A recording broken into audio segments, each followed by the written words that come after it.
Welcome to the Rim Break Rodeo. We hope this video helps. You have Ffmpeg installed and a source file. Now you start compression. First, probe the file to note resolution and bitrate so you can choose CRF or a bitrate target. Use libx 264 for compatibility or libx 265 for better compression at the cost of slower encoding. Pick MP4 container for wide support. Once decided, run a basic command.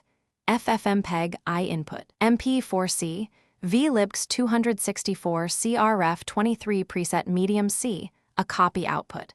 MP4. This begins the process immediately and gives you a baseline.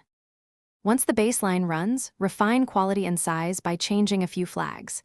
If you want consistent quality, lower CRF toward 18 for higher quality or raise to 28 to shrink files. CRF controls perceived quality rather than bitrate. Alternatively, set V for exact bitrate targets. Make sure to use preset slow for better compression efficiency or fast when you need speed. Also, scale the video with VF scale equals 1280, -2 to keep aspect ratio and reduce pixel count. This reduces bitrate needs while preserving visual integrity. Once encoding completes, verify results. Probe output with ffprobe or play it to confirm sync and quality. If audio is copied and stutters, re-encode audio using a OCB, a 128K. This often fixes compatibility issues.